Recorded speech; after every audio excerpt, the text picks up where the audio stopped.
Hey everyone, it's Charlie for Daily Motor, and I'm here with the 2020 Nissan Sentra. This is Nissan's compact sedan. It's going to compete with your Honda Civic, Mazda 3, Volkswagen Golf, Toyota Corolla, and it's dramatically redesigned for 2020. And I don't know about you, but I think it looks fantastic.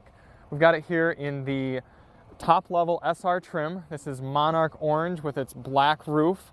The car looks, I would go as far as to say stunning, one of the best in its class. It's sharp, it's aggressive, it's clean.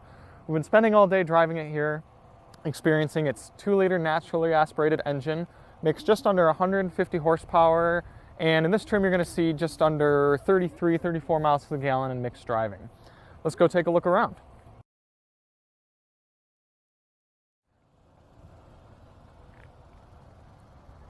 So Nissan made some dramatic changes for 2020. It's no longer the bulbous, kind of strange looking car that it used to be. It's got nice sharp edges without being too dramatic. Subtle but handsome. They lowered the car by 2 inches over previous year. They made it 2 inches wider. Sitting here on 18-inch wheels, the cool design. Take a look at the interior here. Everything in the interior is sharp, mature, sporty. Materials are nice. We've got this nice orange stitching. Everything looks good.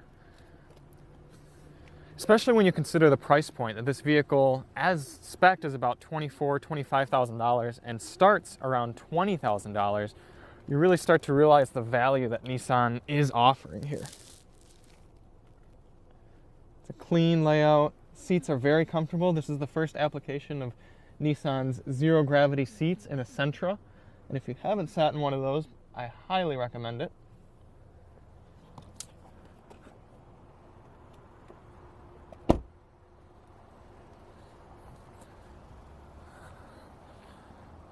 All right, let's go take it for a drive.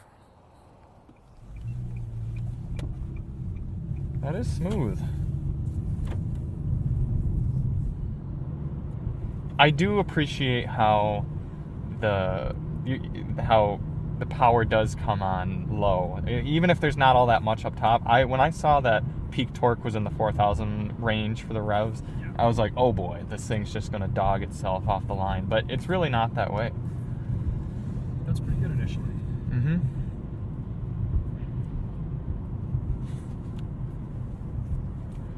And I gotta say, these seats, I mean, I know a bit of it is marketing hype, but that's one of the things that has actually followed up to the hype is Nissan zero gravity seats, and this is the first time they're available in this Sentra, and they're comfortable. They really are. They kind of hug you in the right way. What they mean by zero gravity is that there's no specific pressure point anywhere in your body. It's supposed to sort of dissipate your weight throughout the seat and not have any hard points, and I think they do a pretty good job with that. All their vehicles that I've spent time in, even if there are other annoyances about the car, I'm always like, hey, at least I'm comfortable. It's true. They don't relieve the pressure on your soul out. The crushing pressure of society. They still haven't engineered a way to do that. Yeah. When they do, though, we will be here to cover that. Everyone's biggest question, do these extend? Yes, they do. I can't remember what car I was in. Oh, the Mazda. Mazda, if you're watching this, CX-9 signature. Make these extend. Not the little dinky ass things that come out of the side there. I still think those count. No, they don't, because the sun doesn't shine in intervals of your window that are that thick. You just have to creatively bend it so that it does. It just morphs to work. You know, when you load it up, it's kind of satisfying. It sets in and then just kind of... It really has some mechanical grip. I liked the steering in the Elantra better, but I like this better than the Mini steering. This is kind of a happy medium of, it probably would satisfy your just kind of daily commuter type, but it also, this sort of flat bottom wheel and the way it sort of loads up, it's satisfying enough. It'll be really cool to feel it around some of those tight corners. The transmission's very reactive. Just kind of, I'm just driving down the road, blah, blah, blah, and say I want to speed up a little bit. Until you put it in DS mode. Oh, wow. It's even more responsive. Wow, more revs. But either in DS or in D, there's an immediacy there, sure. and that's good, because you talked a little bit earlier about the laziness of previous CVTs. And this doesn't really have that. It kind of applies power right away, and that's good. Yep. Let's try eco mode a bit. Let's see what that does. Probably much less of what you were just talking about. Less of what I was talking about, but it's still there. It's still it still comes on with some power, which is good. It is nice programming. Yep. The Sentra is quiet. It's not surprisingly quiet, but no sounds are really intruding into the cabin in a way that are anything egregious or anything that shouldn't be happening. And we just moved onto some louder road here.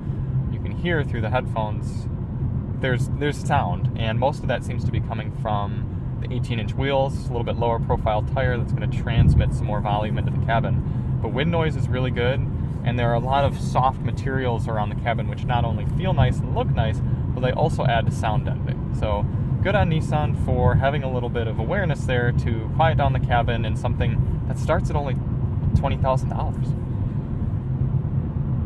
Yeah, I was really surprised at the base price of this car. I was expecting, because they held out to the end of the presentation to release the numbers, and I didn't look at anything beforehand. Yep. And they're rattling off all these features and specifications and things, and I'm like, oh, this is going to be a $27,000 car, because Nissans are getting more expensive, but it's not. Yeah. So, Right. if it had a turbocharged engine that had some power, it would be $27,000. But Yeah. it's not, so it doesn't. Bring on the Sentra Nismo.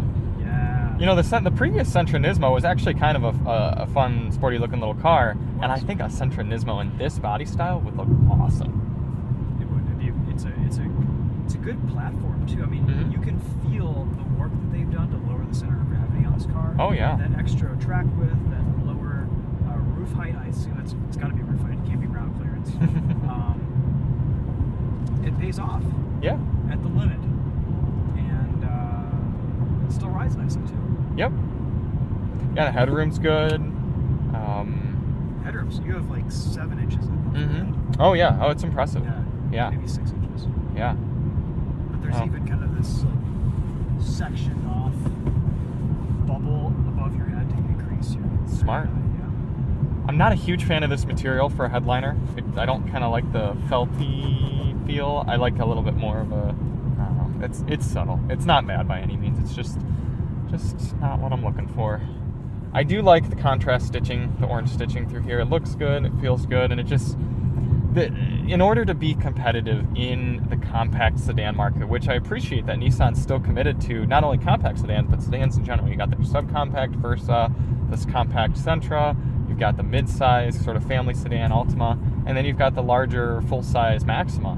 They're all good cars, they're all competent, and it really just shows that Nissan is still committed to the sedan game. They still think that there are buyers, and there are. The market data shows there are still people interested in sedans for the form factor, for the comfort, for the efficiency. Some people just, that's what they see as a car, is the sedan form. And in order to be competitive in this market, because it is such a market that's really competing for those buyers, they need to kind of have something that stands out. And I think someone that are shopping all of those type of vehicles, they're going to get into the interior of this car, and they're going to go, oh wow, this is nicer than the Elantra. This is better laid out than the Civic. This is more comfortable than the Golf. That sort of deal. They might have a tough time against the Mazda 3. Sure. But that's an expensive car. It's an expensive car. This at top trim is much cheaper than a Mazda 3. Yeah, this is a nice car to look at and to be in. The only disappointment I have with the interior is I wish the steering wheel touch points were better. What do you mean by that? So this is a leather steering wheel, but it feels like a plastic wheel. The shifter feels nice. You have these good, nicely weighted. I do like these, very clear and easy to grab. I like that there's physical, easy to use buttons and displays for the HVAC. Even though it's dual zone, it's just like, I want more air. Click, click, click, click, click. Like very straightforward. Don't have to go through any screens. And I will say I really like what Nissan's been doing with their infotainment as well. It's a very straightforward system, easy to use. You see Apple CarPlay up there, but even in the main system, it's just an easy to use, well laid out. You see, yep. Go to audio. Go to bring up anything but audio. Where is the map? Is there a navigation in this? No, I don't think so. There actually, there isn't. They decided that Apple CarPlay and Android Auto would substitute for for navigation. And I think that's a smart bet. If they're going to keep costs down somewhere, I always just use Google Maps anyway, or Waze. So it's probably smart on them for just not even going through the engineering of a navigation system. Right here, just kind of stepping off, moving forward. That's just so nice. You can just ease onto the throttle. I'm still in eco mode, and I haven't even... this is a comfortable way to drive, actually, because you can give it a little bit more throttle. It just gets you nice up to speed. The engine can stay in nice low revs compared to the Kia Soul that I was just in.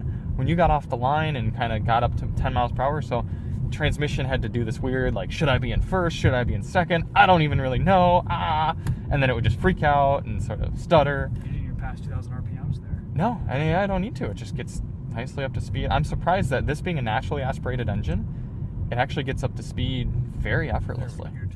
It's a firmly sprung suspension, Mm-hmm. but it's not punishing. It's nice. That's one major change in this class that's happened in recent years. These all used to feel like rental cars back in like 5-10 years ago, and now they feel like mid-sized sedans. They really have the sophistication, that nice ride quality.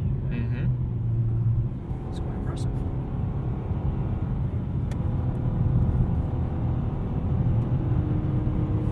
Yeah, at full throttle, there's really not much more. It's given everything it's got, but that's good. I'm glad they tuned it that way, because I'd rather have the power accessible to me in the day-to-day, and then just kind of run out at the top, because I don't need all the power hiding up there. It does never feel stressed. No, it feels like an under-stressed engine. The steering, it's competent, but it's very disconnected. I'm sort of loading the car up, and it's not communicating to me at all. I mean, this is a rough road, and it should be. Don't get me wrong, this isn't a sporty car. If it were a sporty car, if it were a Mazda or a Porsche or something, I'd be feeling these bumps through the steering wheel, and when I kind of load up right here, it would feel like I'm telling the car what to do, and it's saying, of course, I got you. Whereas in this case, I'm sort of almost transmitting. I'm telling Chris what to do, and then Chris is telling the car what to do, and it's happening, and it's there, but it almost feels like there's a middleman in between. Electronic power steering. Yeah, I mean, it's not to Nissan. I'm not saying that Nissan did anything wrong with this car. I'm just letting you know that you're not going to be wowed. And I will actually say, to Hyundai's credit, in the Elantra, the steering was actually quite good. I mean, I didn't have it on these type of roads, but you really felt, as soon as you turned off center, you felt communication there. But this is exactly what this type of buyer is going to want. There's a bit of a heft. It's not too over boosted or anything, and it's competent.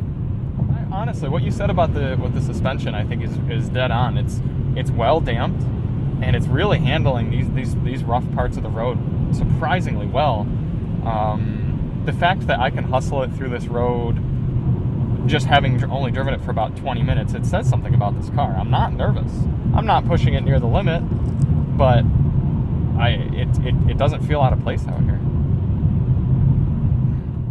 Overall, Nissan really did a lot right with this Sentra, and just making it a smooth operator in the city and then day-to-day driving, and allowing you some bandwidth to have some sort of fun, to feel like you've got a car that's competent in twisty roads, on a highway, and it all comes in at a starting price right around $20,000. And even if you want one nicely equipped, like this SV model here, with the good inside materials and the stitching and the dual colors outside, you're not paying as much as some of the competition, and you're really getting a reliable, stable product from a company that's been building these cars for a long time. This is the 8th generation of the Sentra, so Nissan really has a product and a formula here that's dialed in, and you're going to be able to get it serviced anywhere you need to. It's a known quantity, a known product, and Nissan really did a great job, and it looks good too. So if it's something that you're interested in sticking with sedans or getting into a sedan, you don't want to break the bank, you want a desirable product that you're going to be happy with for a while, this Sentra might just be the way to go. All right, I want to say thanks to Nissan for inviting us out to drive the 2020 Sentra. Check out Chris's channel here, TheTopher, for more awesome car content. And if you liked the video, please be sure to like and subscribe, and we'll see you on the next one. Drive on.